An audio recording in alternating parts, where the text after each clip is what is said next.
I'm very surgical, physical when I'm lyrical.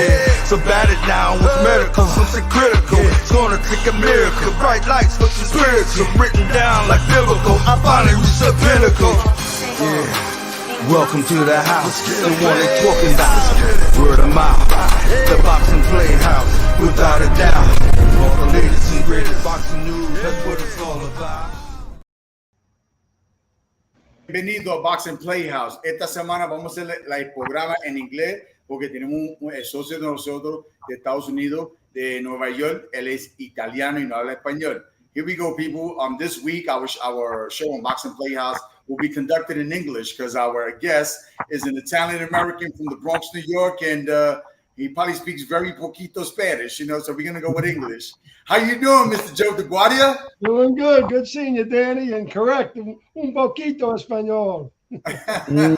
Yeah, we call it Boxing PlayHouse Latin America, but we do occasionally have our guests who speak English, and we want to, we don't want to leave any stone unturned. We want to welcome Spanish Ray from Spanish Harlem. How you doing, Ray? Long time no see, Joe. Good seeing you, Ray. Absolutely. And we have my co-host Angel Hidalgo, all the way from Florida. Hello, Angel. How's it going, guys? So we got Colombia, we got Georgia, we got the Bronx, New York, and we got Florida. So we got like everywhere covered. So listen, I personally, I have an affinity to star boxing, Morris Park boxing. Joe DeGuardia, his dad over here to I guess that would be my right or whatever, and his Joe on the other side. His father was a former boxer. He started Morris Park boxing, where I started my amateur career. I won the New York City Golden Gloves, just like we're going to talk about my buddy here, Joe DeGuardia, in 1995. And I won the Empire State Games, the Metros, the Nationals, all out of Morris Park boxing. He is him and his dad are the founders, and they still have it going. I think it's almost like 30-some years or something on Morris Park boxing. He's a trainer. I mean, he's a manager of several world champions. He's a manager of a slew of fighters, guys that I've actually competed against. He's also a predominant lawyer in New York City, and we have a lot to talk about. Ray, this is your guy. Let's talk about it. Let's give him his flowers. He deserves them. How do I start? That's the silver fox now. Look at him. He's all white up there. He looks the same except for the touch of gray. Big difference. I'm looking at that picture over there. A lot of black hair there. What I want to say is it's a pleasure to have you on tonight because I'm looking at you, and that's how I met that man over there. The first day I walked into the gym, that's the first fight I met was Danny Santiago. He was jumping rope, and he said, "What's up, coach?" I said, "What's up?" And that's how we met. And look at us, 30 years now, 30 years later, we over here, and I'm watching both of y'all and reminiscing, man. Beautiful night tonight for that. That's really unbelievable. When I think about Joe, right? And I used to be at the gym, and I was the quiet guy in the gym. I kept to myself, did my thing. You had the guys like Lou Duval and Aaron Davis, who if I'm not mistaken, Joe, he's running Morris Park now. Am I correct? Yep, Aaron's at the place every day, taking care of it. I was on the phone with him today. Wow! Shout out to Aaron. I remember I used to walk up to Clown Town and go get myself some boxing sneakers and hand wraps and stuff next to Angelo's Pizza. Yep, we had everything over there, right? You guys had like a whole block.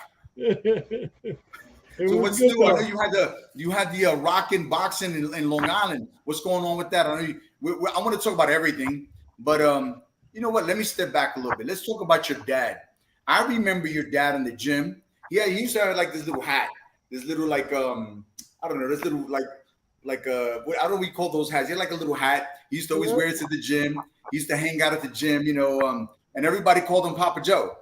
So I was when I was at Morris Park, I knew who you were. I met you once or twice, but I was more always talking to your dad because he was always in and out of the gym, and you being a lawyer, you had a different avenue of doing things, But your dad, Papa Joe, Ray, I want you. They used to call him Crazy Ray, but Ray and Andy and all the guys down there. It was a melting pot of Italians and Puerto Ricans and stuff over there. Yeah, it was.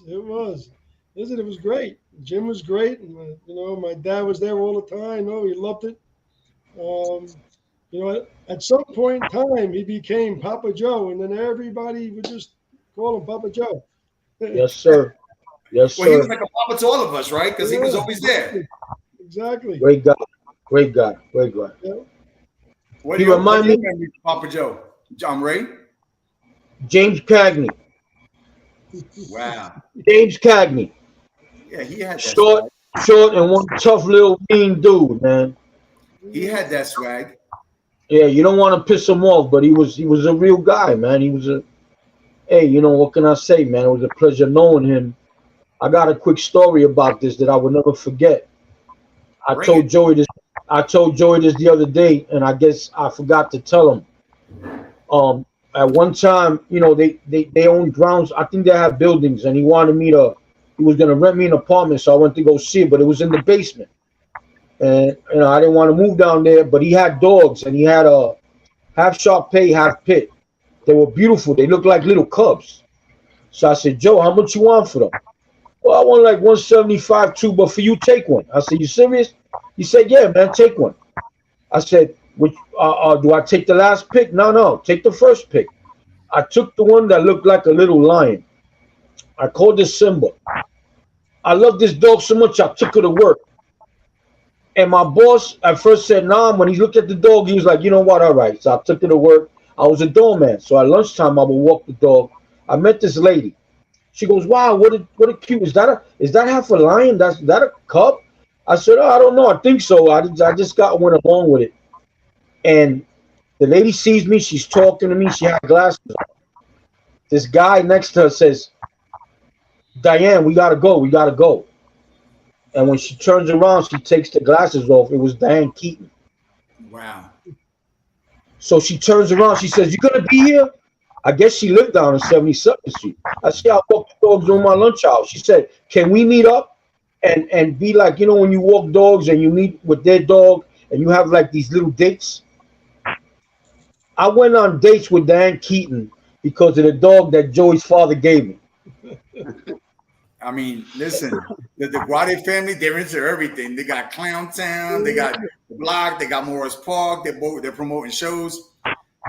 Talking about your dad, right? Him being a former fighter. That obviously, I assume that would be the reason, kind of like what motivated you to become a boxer. Yeah, I mean, look, I knew he was a former pro, and my uncle was also a former pro, and boxing was ingrained in our family. I mean, I remember always waiting for him to come home so I could box. Because I used to box him. He was my first. My first sparring was always my father. Maybe from 5 years old, 4 years old, straight. That's what I remember. Maybe even before, but from 4 or 5 years old straight through till I started going to the gyms at I think about 7, 8, 9. But I remember boxing my father for so many years. He used to let me hit him. And it was, I never forget. It was always jab, jab. I just keep throwing a jab in his face, just keep hitting him. And he just take the shot. Okay, jab. No, double up on it. Wow. Good, yeah. But that's how I got into boxing originally. I mean, he liked the idea that I was boxing then because it was good for confidence and self-defense and things like that. Later on when I got really, really good at it and I was competing at different levels and I was in law school, he wanted me to stay in law school. So I see you forgot an R in the name. Oh, I am. I'm sorry. That was my fault. I did it as fast as I could. I'm sorry. Joe DeGuardia. Exactly. I'm very sorry about that. Yeah. Right. I'm sorry. But I'll correct it when we edit it. But listen, so your dad was your inspiration to become a boxer. You obviously had a great amateur record. You beat somebody that me, Ray, and I think my associate Angel might recognize. Barnes. You like Barnes. You beat him in the Golden Gloves, I think, if I'm not mistaken, right? Yep. Larry Barnes. It was a good fight. It was for the Golden Glove Championship. so many Right. guys over the years, from Felix Santiago and Wow. Gino. It's just so many guys. Hmm. A really good amateur career. I know when I used to be at the gym and I was competing for my gold gloves, I seen you a couple times. And when I was a young, I mean, I was there back in 1994, 95. And I was like, wow, that's Joe DeGuardia, and he manages Lou DeVal, and Lou DeVal's gonna fight for the title and stuff, And I seen you with the gold gloves. You used to always wear them, And I'm like, I'm gonna get those. You know what I mean? I'm gonna get those gloves. You know what I mean? And when I won them, I was like, yeah. It was like your dad was kind of proud of me. I remember when I came into the gym with him. He's like, I told you, kid, you're gonna get him. And he was awesome. I mean, I haven't seen your dad in over 30 years, but I mean, what I remember of him, he was just he was a serious guy. He either liked you or he didn't. That's what I remember of him. Yeah. No, Am I right or wrong? Absolutely. And look, he was very gracious to people. He loved, as he got older and older, he was nicer and nicer, But Yeah. as Ray had said before, don't cross him. He he was old school in that way. Very old school. Yeah. So looking at your resume, I've actually fought a couple of the guys you promoted, but you promoted people like Antonio Tarver, Avia Mariki, Chris Algieri. I mean, you got Joe Smith, who's kicking butt. I think at one time, if I'm not mistaken, did you? I don't see it here, but did you promote or manage Vinny Matalone? Yep. Promoted him his whole career. Yeah, I know. I saw it because I fought a couple cards with him in the Southern States a couple times, and one time in New York as well. And he was a good fighter.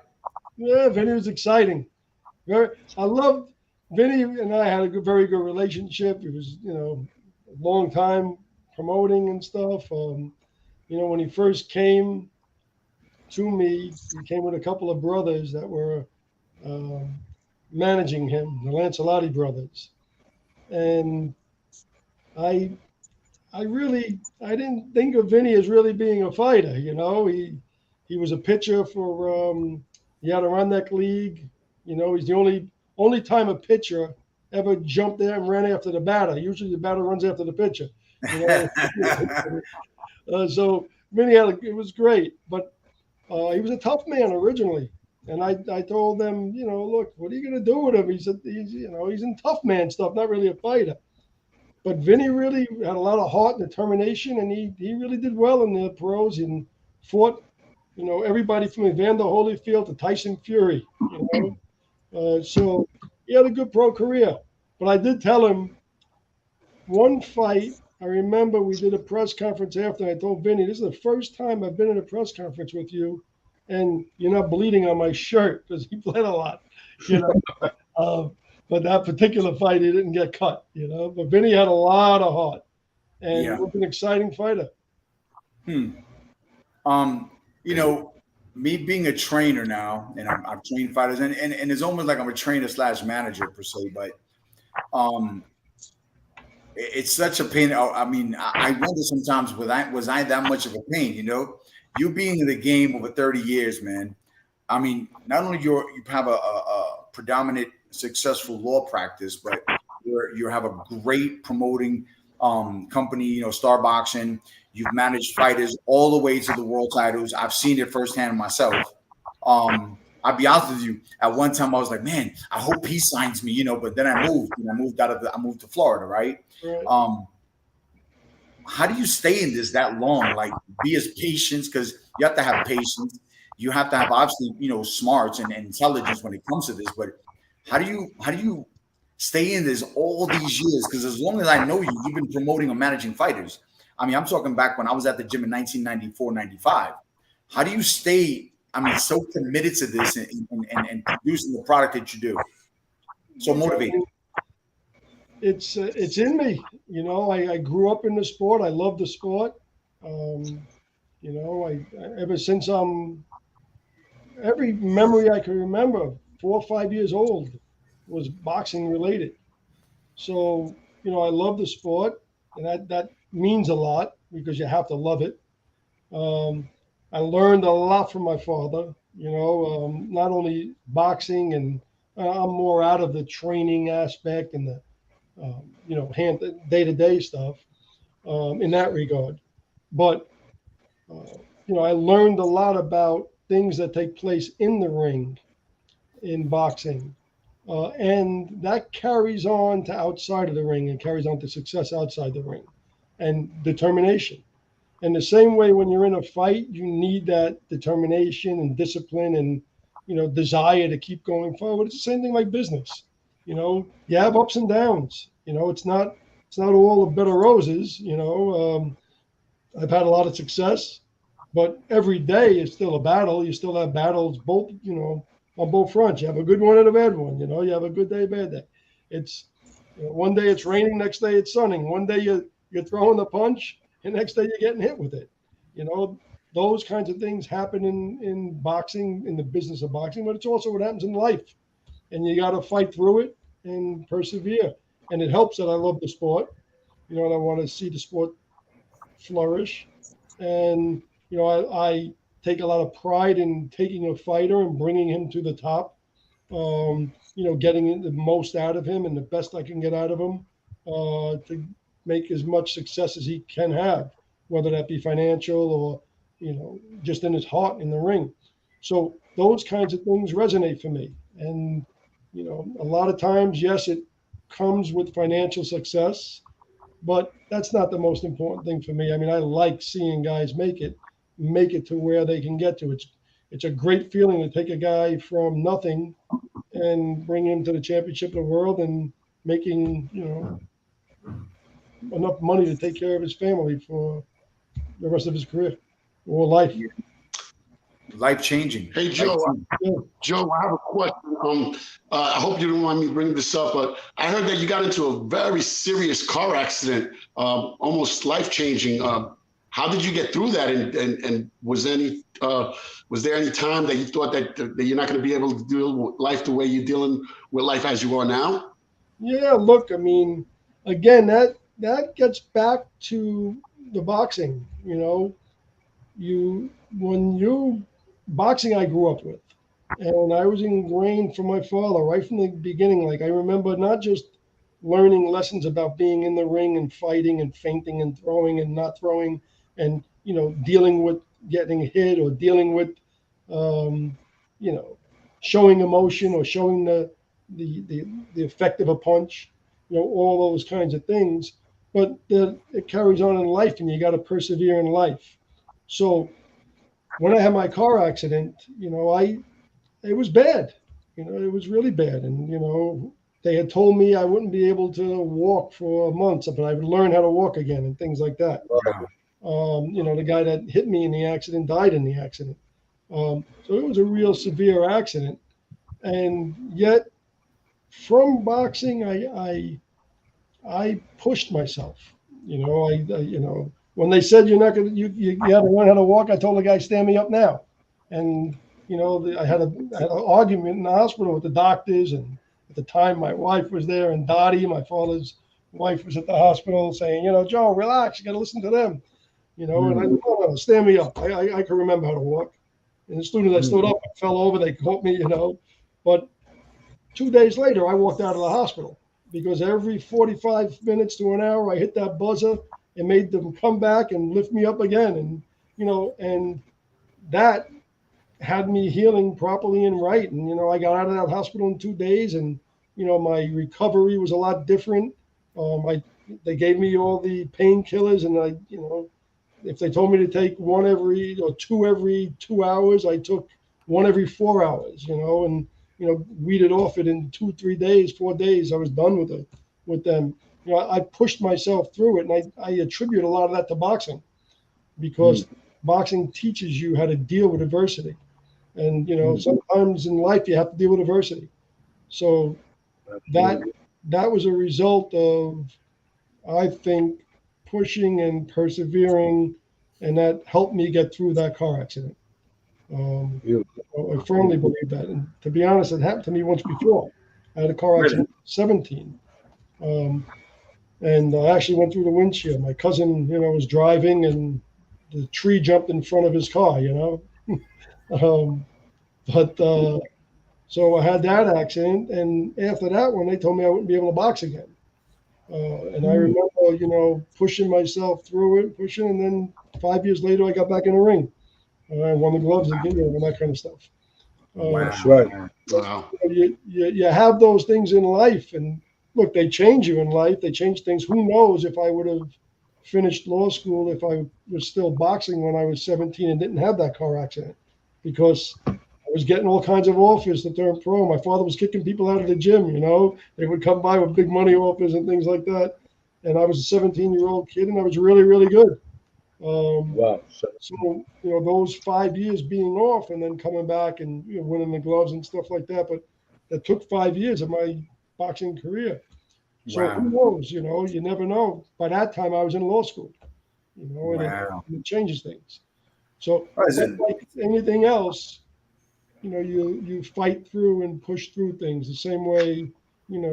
Guy might not want to get up in the morning, got a headache, but he knows he's got to go to work. Yes, sir. Gotta fight through. Yes, sir. Similar to like the Vinny Pazienza story, right? Like Vinny, exactly. Yeah. Exactly. You know Vinny. I know Vinny well. Yes. Yeah, I know Vinny as well. A couple of weeks ago. I sparred with him a couple of times. Great guy.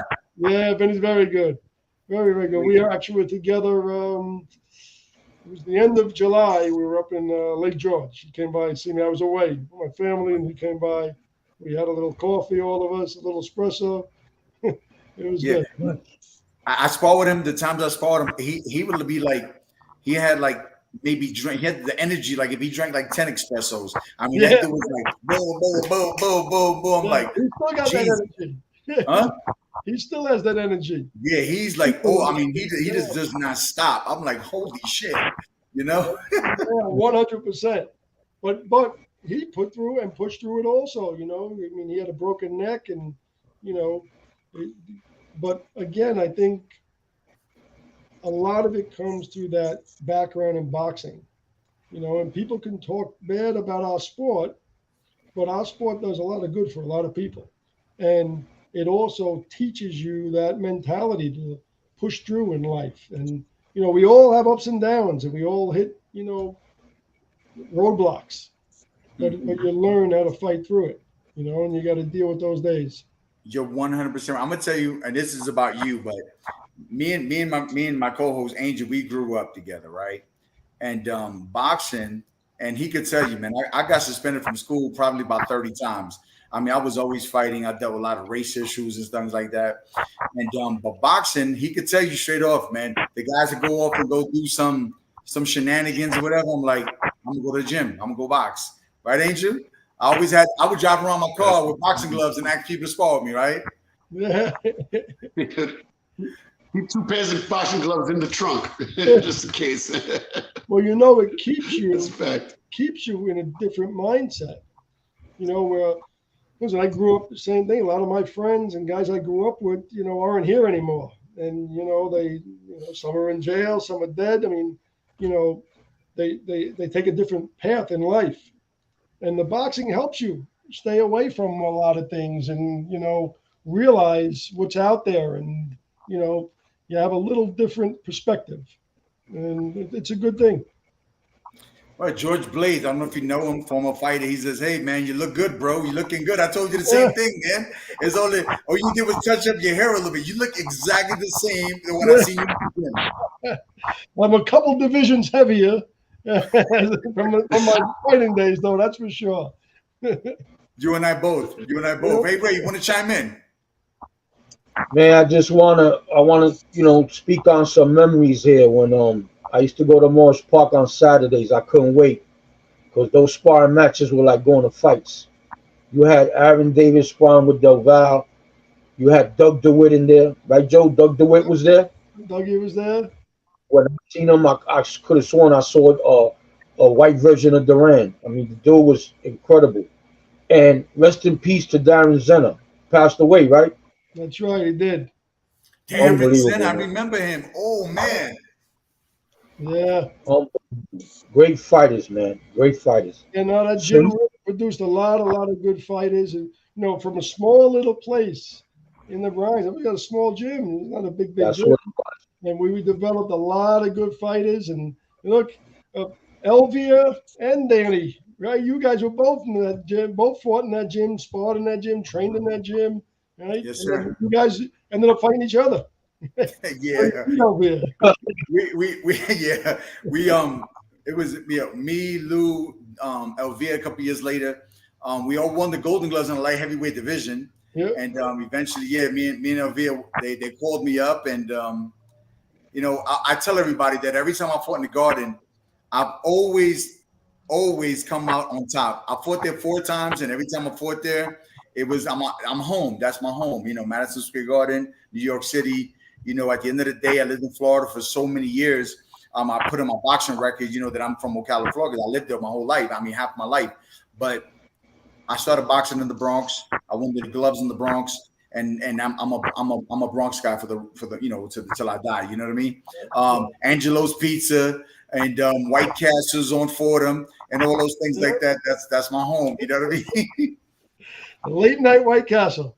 Yeah, murder burgers. Yep, murder burgers. Well, belly bombs if you get them with the cheese. Find the worst thing about the So listen, I see you have the Rockin' Boxing.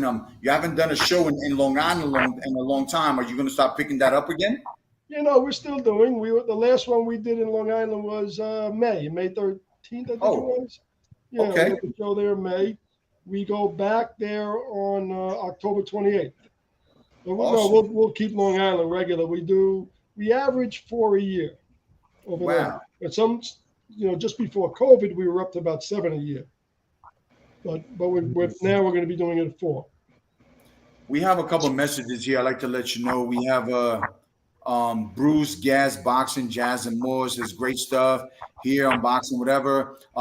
Sakura Armstrong says, yo, he and his dad look like clones. Y'all look like twin brothers. And I mean, when I'm looking at it, I know your dad, the older dad. I've never seen a picture of him when he was younger. You do. I mean, your dad took a dump on you. You're exactly like him. You know what I mean? There's no paternity test there. No worries about that, right? And then we have Chuck Metzer. He's been coming in and says Vinny looks good and all this other stuff. He says Doug DeWitt isn't in good shape. Was with them about a month ago. I was going to ask you, do you stay in contact? I mean, I know you talked to Aaron. Do you stay in contact with any retired fighters that used to manage and things of that nature? Yeah, most of them. And Dougie actually has Parkinson's, so he's struggling with that. But yeah, no, I stay in touch. Certainly, Aaron, I speak to multiple times a week. See him a lot. The guys that we came up with, I came up with in the amateurs and fought in the U.S. team with Junior Jones. Those guys we see. But yeah, no, look, I'm in the New York circuit, so I see a lot of them here. I was down in Florida recently. I saw Nassim, who used to be at the gym also. A lot of in touch. I mean, basically, it's a boxing fraternity. I mean, it's you come across people at the fights, you come across people at the gym, and David Telesco, calls me all the time, I speak to him at least once a month. He's doing okay. He looks good. He actually still looks in shape. He could go back in. Wow. I got offered to fight him one time, but it never went through. But he had like this model physique. Yeah, he's still like that. He still looks good. I mean, he looks like he's in perfect shape. Yeah, it's good. But awesome. Still good. So Kurt Armstrong says, do you stay in contact, or how about Lou DeVal? Do you stay in touch with the Honey Boy? Honey Boy, I haven't seen it. The last time I saw him, it's got to be about 2 years. But he's in and out of the gym at Morris Park. I don't know if he's there now, but he's been bouncing in and out. But I haven't seen him in a while. I think he might be at another gym now, but he's back in the Bronx. He was in Vegas for a while. Wow. You got something to chime in on, Ray? How about Joe? What about Louis Resto? You see Louis Resto? Louis back down there, yes, yeah. Louis, tell him I said hello, man. Tell him I said hello. He's been going back and forth. but he's back a little bit now in the Bronx. But Louis all right. He's doing okay. I understand you got a show coming up in Vegas, correct? We have October 7th. Yes, Joe Smith Jr. is coming back. Oh, boy, okay. Another light heavyweight champ. We do pretty good in that light heavyweight division. I know you guys are up on the gloves in the light heavyweight division. We had champions, from DeVal to Tarver to Joe Smith Jr. We did well in that division. But yeah, Joe Smith fights October 7th. Wow. Yeah, we got robbed over there at North Dakota, man. Lou won that fight, man. Yeah, remember that night? That was something. Hey, Joey, I never forgot. Remember when you gave me the bitter honey candy bars? Yeah, you told me to throw. You told me to throw them, and I said, Joey, we're not home. So we threw them, and they started throwing them back at us. They were hitting me in the head. Those things are hard, man. Bing! I was like, shit. Yeah, that's all right. You ducked a few of them too, though. Yeah, I had to. There were too many coming. We threw a load of them, and they came back even harder. Yeah, but you used to eat them all the time, Ray. Yeah, I used to love them things, man. Hey, I'm here. One of the candies that we used to be giving out as a stick, and Ray used to be eating them all. I said, "What happened to the bucket?"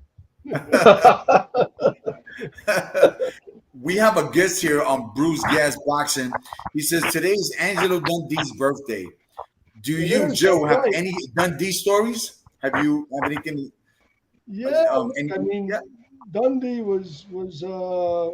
I used to go down there a lot when I was training when I was younger. 15, 16, the Fifth Street Gym. My father used to bring me up there, sparring and stuff. I remember going up there once and meeting Ali when he was training. When I was a real young kid, though, I had to be maybe 9, something like that. But my father used to tell me stories about Angelo because he was very close with Angelo. Angelo used to train my father. Look at that. Yeah, he was my father's trainer. And then they went to go. Angelo then left and went down to be with his brother, Chris, because Chris was a promoter down there who put shows on. He was the older brother. In South Florida.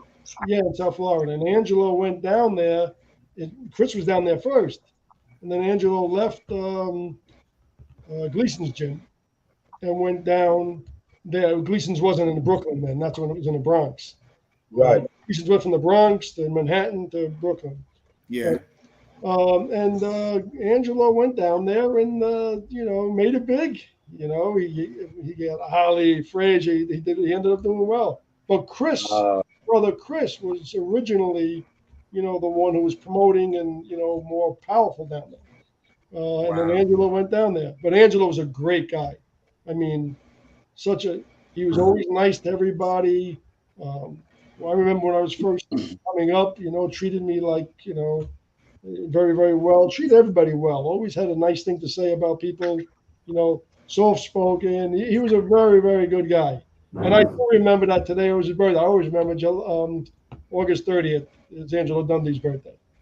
Oh, awesome. So, good catch there, Bruce, about Angelo's birthday. Thanks a lot there, Bruce. Sakura has a question for you. She says, nowadays, you're being a promoter. I don't know if you're even managing fighters right now, but I know you promote, right? Any advice for prospects who are starting out today who are, I think, and particularly for myself, when I started fighting, I had to, do it a little different. I had a different path than most, but I just think the way things work now with social media, things are a lot different. You have any advice for fighters who are trying to prospects are trying to get out there and do things for their career? Well, look, it is a different world. The social media changes a lot, and you can do a lot on your own through social media. It's important to get, yourself out there and your name out there. Ultimately, our business is entertainment, and if people want to come to see you, that's how you're going to make money. No matter how good you are, if people don't want to come to see you, you can't make money. And part of this game, look, when I was fighting, it was always I wanted to win, and championships and stuff like that. But you also want to do this game professionally to be able to make money, because that's your profession. And in order to do that, you do have to get your name out there. But for prospects, I'll tell you, it's a tough business. It's a tough way to go about it. life, and the boxing career is not easy. So you need a lot of dedication, determination, and patience to be able to make it in boxing. And if you really want to do it, just you got to keep going and don't give up when the going gets tough, because it's going to get tough. 100% right. Angel, you got anything to chime in on? Yeah, I was going to ask, speaking of prospects, do you have anybody in your stable? I know you're doing the star promotions and stuff. Anybody that we should be looking out for, or doesn't have to be prospect? It could be a journeyman or something that you think is going to make some noise sometime soon? Well, look, we got a lot of guys. I mean, and I'm proud of them. I mean, I think we got a lot of guys on the horizon. I got guys, guys like Joe that, have been there already, and Chris that, we're still looking potentially. There might be something out there, but he's doing very well in his commentating. I suggest he stay there anyway because he's doing so well with that. But we got up and coming guys. Jair Brown, he's a very good prospect. Ray John Chance, another top prospect. Harley Burke, we're excited about him. We think that he's an exciting and marketable guy. The Ukrainian that we have that's got the WBA continental title. That's Oleg Dovhan. Exciting fighter. Good fighter. We got a lot of guys. And a lot of guys that we have high hopes for. Magnesi, who's got the WBC intercontinental title out, and he's from Italy. Exciting fighter. Tyrone James, another undefeated guy we have. We got a whole slew of Ryan O'Rourke from Ireland. We do have a lot of guys that I'm happy about, looking forward to. I hate that I'm probably going to forget a couple of them right now when we're talking, because I can't split them all out. And but Wendy Toussaint, thrilling fight. He's on our next card. Alex Vargas, an undefeated fighter who's going to be fighting for a regional title. He's a police officer. We're proud of him. He's 15-0 now, I think, but a Suffolk County police officer and doing well. Richie Rivera, Popeye. He's his great job that he did with Badu Jack out in Saudi Arabia, where they had the fight, ended up going 4 minutes, 3 minutes 58 seconds the round. So, he ended up with a bad decision, lost a split decision based upon that long round. But since that he's come back, 4 wins, and he's he's about top 10 in all sanctioning bodies. I think he is. Wow. These are all good prospects, guys that we have a lot of hopes for, and that we expect to do some good things for. And ultimately, though, I'll get them the opportunities. But like I tell them, that bell's going to ring. And when that bell rings, these days I step out of the ring. It's up to you now. Yes, sir. We do have a lot of high hopes for them, and they got a lot of good qualities and characteristics, both inside and outside of the ring, which is a lot of the things we look for. We look for a lot in the ring, and we look for what they have outside the ring. Do you have like a team of scouts that are going to the different fights and looking for and coming back to you and say, look, we should check this guy out. We should bring this guy to the gym. You have like a little team of scouts going places, or we have our own way of evaluating and making determinations. Certainly, we have people out there that would say, hey, look, you should look at this particular fighter. He's 11-0, and he's got a good background. He's fast. He's this. He could punch, whatever it might be, and they'll reach out to us. A lot of fighters reach out to us, and we make evaluations to see who we're going to sign, because you have to marshal your resources. It takes a lot to develop a fighter, and we don't just throw them out there. We put a lot of time and effort in. That's why we have a really good track record for developing champions on a percentage basis. When you look at our company versus other companies, I mean, we've been able to develop, X number of champions with a total of Y number of fighters, and our rate and batting average is pretty good, considering when you compare to how many other fighters maybe top rank, or this one has, or that one has, and what kind of money they're putting in, and how many shows they do. So, we do pretty well with our batting average here. So, but part of that is picking and, putting our time and effort into, and our money into the right guys. Our best batting average is that light heavyweight division, though. I think we got the best the light heavyweight division. We probably have the best batting average in the sport. That's right. True that. Yeah. You know, it's true when you think about these things. You know, between Lou Duval, David Telesco, I know you had your hands on. I mean, I came out of Morris Park. You know, a lot of people think that I came out of another gym in the Bronx. No, I came out of Morris Park boxing most of my amateur career, and I only had about 60 or 70 amateur fights. I came out of, you know, Morris Park boxing. All my greatest achievements came out of Morris Park boxing, right? You've had Antonio Tarver. You know, I beat one of your guys, but then one of your guys beat me. Yeah, You know what right. I 50-50 mean? there. Yeah. You know, But but look, you got Richard one Rivera. of my guys. I'm sorry? I can count you as one of my guys because you came from Morris Park. Very true, very true, very true. You're right. And then you have Richard Rivera. I have a question here from somebody saying, "Hey, listen, Lou Dub Boxing says, what's next for Richard Rivera? Beagle perhaps in October." Yeah, Richie's going to probably go. We're looking at a November date and an December date for him. So we're deciding which one we're going to put him on, and it's two different shows, and deciding which one he's going in. He's probably going to be the feature fight. Wow. Yeah, we have high hopes for Richie. We're working on a lot of things for him, and He's very charismatic. he is. He walks around with that Popeye pipe, and he does it perfect. I tell you, he does a lot too. By the way, he's a missionary. He goes different on Christian missions throughout the world. He's been down in South America. He goes to Central America. He's been to and goes and helps kids and things like that, and in these poor areas. So you know, he's got a lot of qualities to him also outside the ring. He's got a great character and shtick outside the ring, you know, and he's exciting inside the ring. And again, one of the types of things that we look at in a fighter, you see, well-rounded in different regards and things that we can market. That you know we can try to make something where we can make some hay, and that could come in many different forms. As you see with Joe Smith Jr.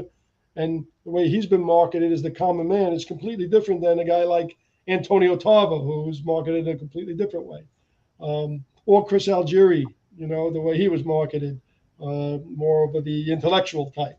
So you know, you look for these different characteristics in these guys, and you try to put that out to the public so they can endear themselves and the public can get to know them.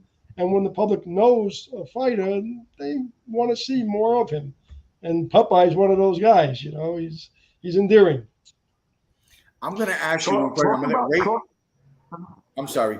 Talking about characteristics, let's turn this topic real quick. D, just a quick question, because I always thought this, as you know, as a promoter, I wanted to ask him, has there ever been a guy that you don't have to name names and stuff to shout people out, but has there ever been a person that had so much talent that on any other level you would have signed them, you would have wanted them, but his character was so bad that you had to pass on it? Absolutely. Really? Yeah. Could have made money with him. And I all types of also, ways, but his character stunk to high heaven, so you stood away from him. yeah, look, everything is relative. You know, you could always look at any fighter, and if you gave me King Kong and said you're going to have a lot of problems outside the ring, but he's right there.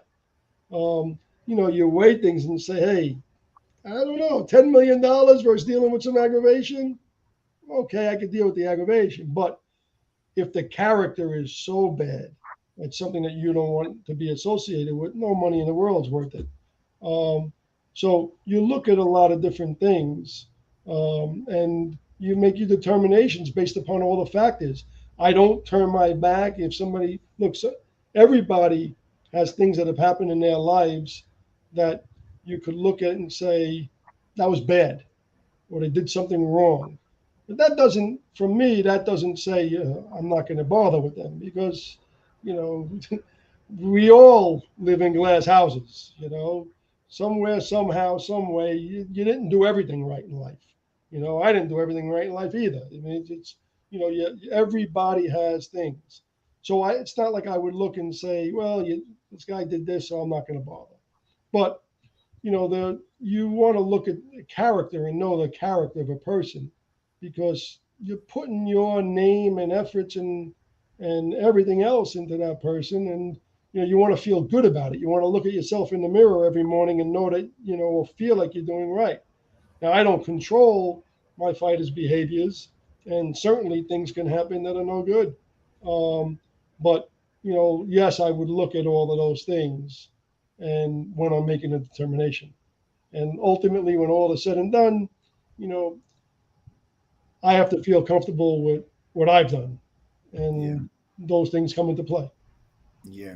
Well, somebody just asked this very question I was going to ask because I want to let the guys get their little time here. But Chuck just asked, Chuck Metzer, do you have this question is twofold.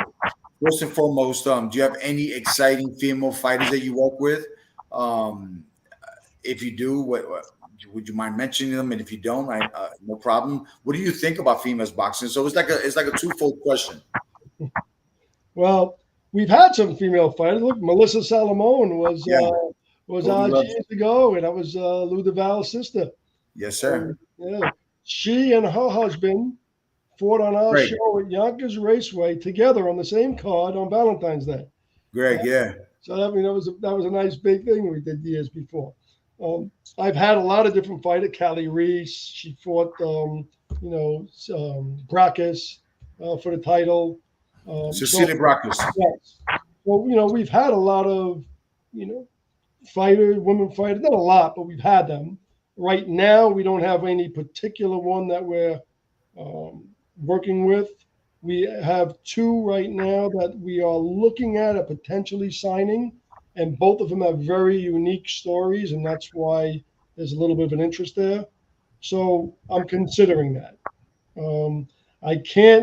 I don't want to go about female boxing has become good. I mean, you look at the fighters; they're exciting, and they put a lot of determination and dedication to it. It's not traditional in my view. I mean, you grow up and when I grew up, you didn't really look at women as being boxing, but the world has changed. Times have changed, and when you do look at them fight, I mean, you can't deny that they're exciting. They have putting the work in. Putting the work in. And I always give credit where credit's due. If somebody's putting the effort in, you can't deny it. Ray?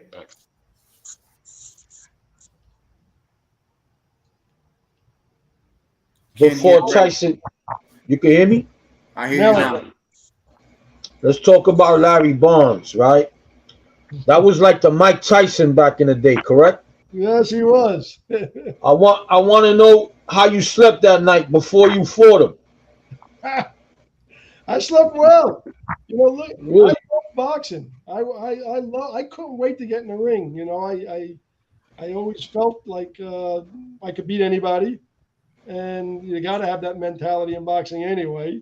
But I did feel that way, and I used to look forward. I wanted to be in that ring. I wanted to show off. I liked fighting. Thought I was the best. I couldn't wait to get in the ring. Nobody thought you were going to win, Joey. Yeah. Yep. Well, Me included. Sorry. When you asked about if I see a lot of the fighters, like Larry, I see a lot. I have him come to stuff, and we hang out sometimes, and he's doing okay. But Larry and I had some wars. It was good. It was great. Wow. But I was hoping that night. My dad slept okay. I slept okay waiting for it. I was looking forward to it. I couldn't wait to get in the ring. Unbelievable. My second question, who you got with Canelo and Charlo now? Canelo. I think he's got too much experience. I think he's a bigger frame, used to the bigger weight, heavier weight. I think it's a good fight. I think Charlo's a good fighter himself, but Canelo.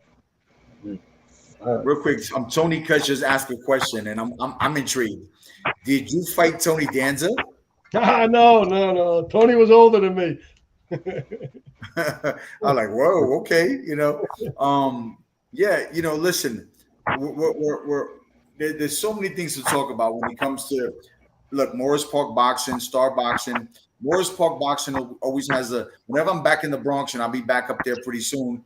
I'm taking my wife up there. She's never been into the Bronx and things like that. I live in Columbia, by the way. I moved to Columbia. Good stuff. Yeah.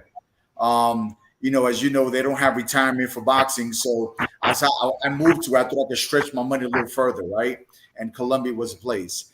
But in seeing that, every time I'm back in Morris Park, man, it's just get the goosebumps. You know, that's my home. You know, I remember. Listen, this is a true story. Ray could probably attest to this.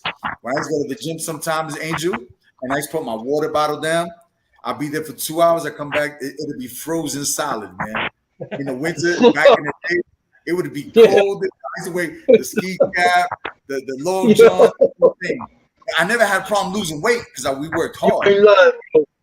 You ain't lying. It was freezing in there, Joe. You're supposed to work hard, build up a sweat. Wow, yo, Danny, But right, you got a good memory, man. It was burning hot, wasn't it? No, in the summer, it was like the devil lived there. Yeah. It was like the devil lived there. You know what I mean? And in the winter, it was like I was in the North Pole. I was like, I literally put my water down.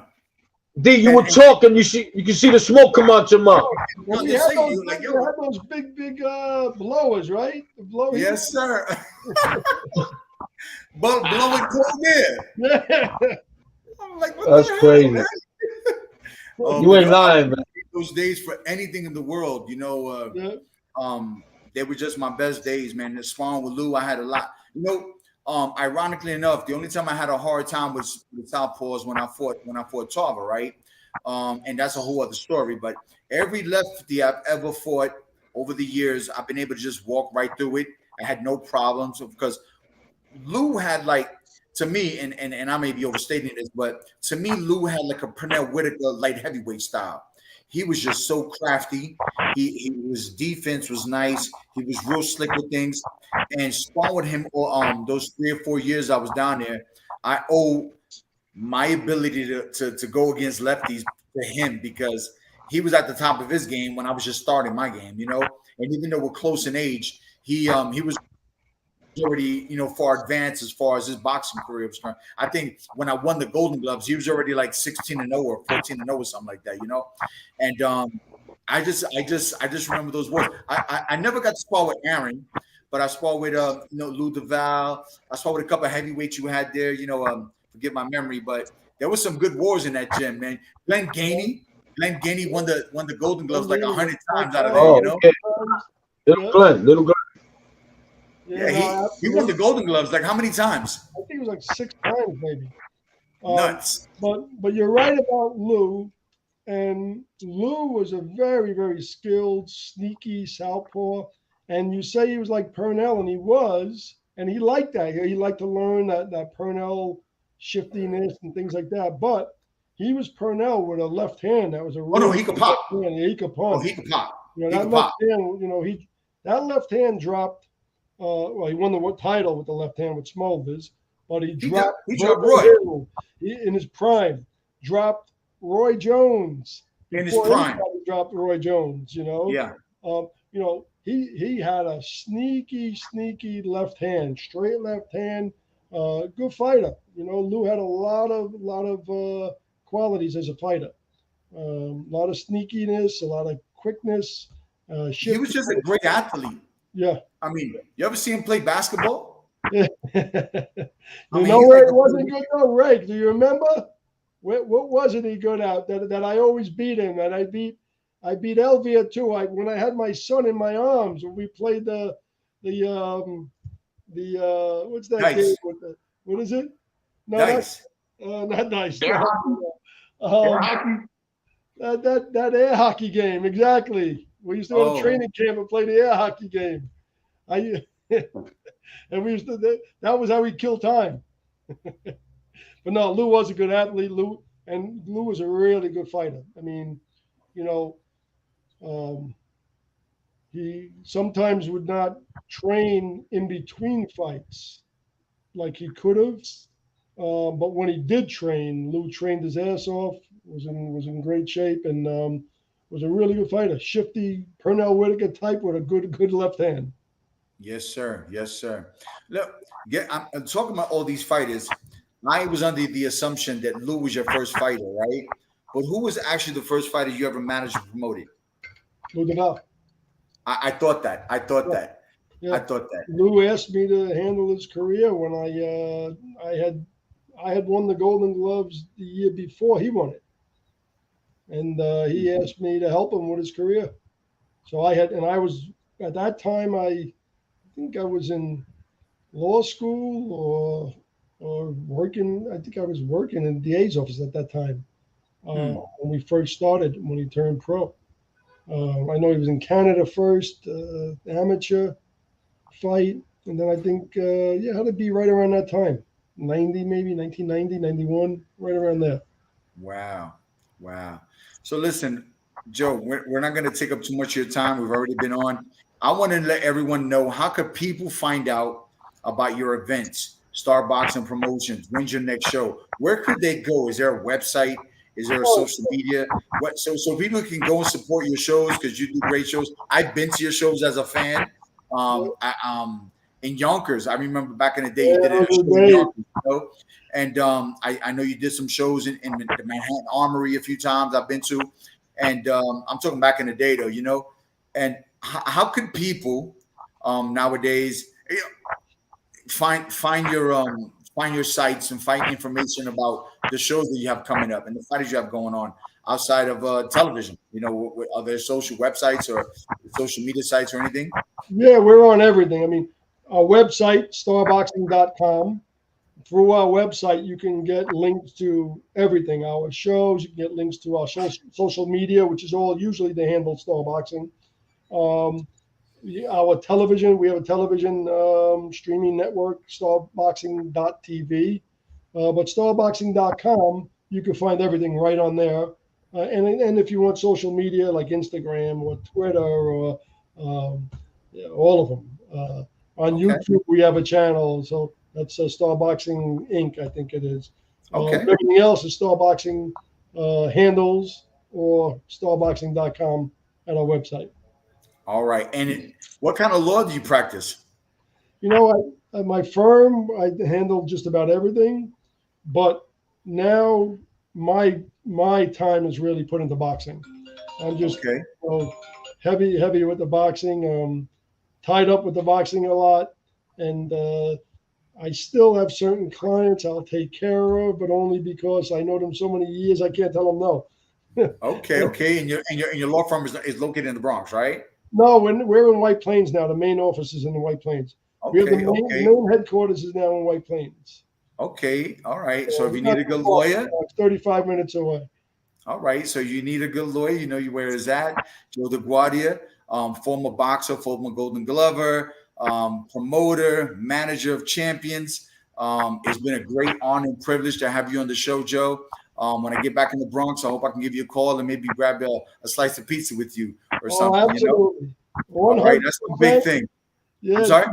100%. When you come back down, definitely reach out. It'd be great. We'll grab a pizza. And in that neighborhood, you know, it's still a lot of Italian, so we grab a little espresso as well. Oh, all right. Okay, we'll do that. All right. Listen, Joe, it was a great pleasure. Thank you for letting me train in your gym all those years. And my pleasure. I'm glad say hi to your family. Is Dottie still around? Dottie's still around. I spoke to her today.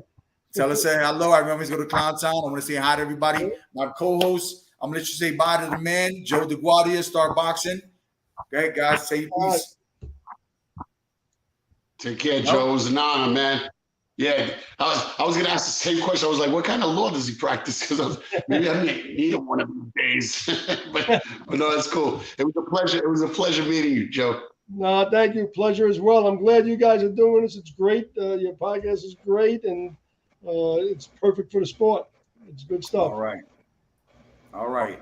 Ray, Spanish Ray.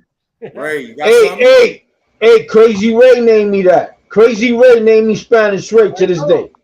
You know, we had Crazy Ray, and he was a character. You know, yeah, he was. But he had to differentiate you. He called you Spanish Ray. And say hello to your secretary, Christina. I will. That's my daughter's name. That's my daughter's name, so I can't forget her name. They make you remember it all the time, right? Yeah, she's a keeper. You got to keep her, man. She's okay. Very sweet, very nice. All right, guys. Peace out. Peace. Boxing Hopefully I'll see you Playhouse. in the Please garage. subscribe. Hit the like button. Boxing Playhouse Entertainment. Playhouse Entertainment. We'll see you guys next week. Joe DeGuardia, God bless. Many blessings to all your endeavors. Boxing Playhouse Latin America. We out. Welcome to the house, the one they talking about, word of mouth, the Boxing Playhouse, without a doubt. All the latest and greatest boxing news, that's what it's all about.